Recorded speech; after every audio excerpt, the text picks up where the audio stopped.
I feel like every time there's like a farm in a movie, it's in Ohio.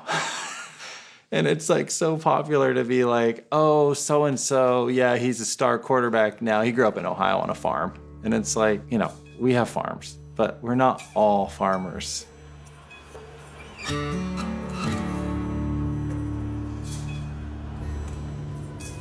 People think the Midwest is boring.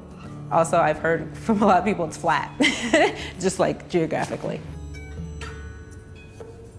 I'm not sure people do think of the Midwest. For years, I think that people just thought of it as flyover country.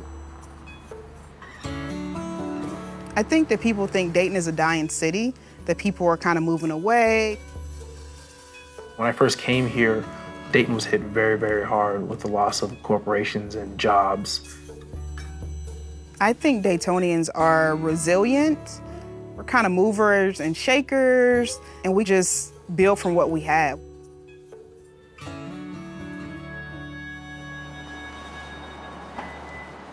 I was born and raised in Dayton, Ohio. So that puts me here for almost 39 years. You know, the year on that, probably 15 years ago or so, and that was an effort to early revitalization of the downtown.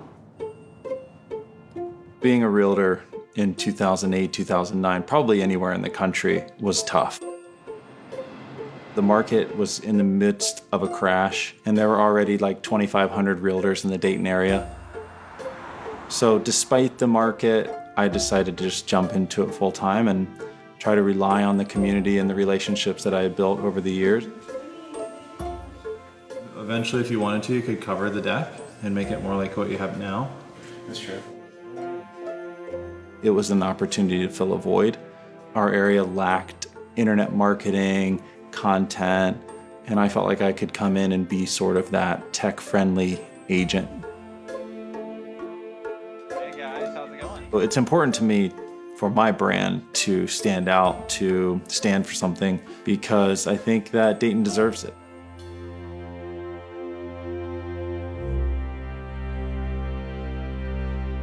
We should just be creating content that educates, that informs, that I always say, you know, be a resource.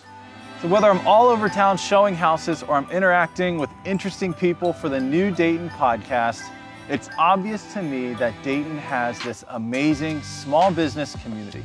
So I was thinking, why not encourage everybody to shop local this holiday season? If you're not sure where to start, come with me, I'll show you how. This moment in time for Dayton is so positive, but those of us who call this place home don't want it to be like this fleeting moment. So we want this to just be the beginning. And for me personally, that means a commitment to the community. Is it possible for me to get some food today? Yes. You guys know that I'm passionate about spreading the good news in Dayton to promote small businesses. So, since I can't get you on the podcast, which obviously we're going to try to make that one podcast question. So, what's your journey like right now? What are you guys up to? We are honored to be here, and as far as us growing, we're trying to move to the point where we may be freestanding and keep the location here. There's never been a time when people are as excited about new beginnings here. Chip, how are you? Good to see you. Great to see you.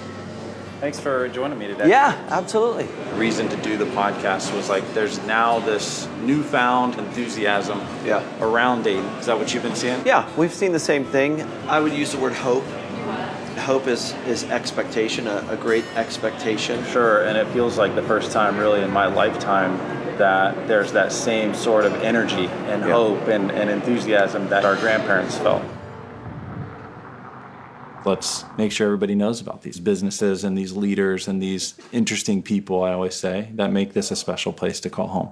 You were the first African-American male To be anywhere in this side of the seat. Yeah. I mean, 2018 is when I was elected, but there had never been a black male in this court. I love Dayton because of the people.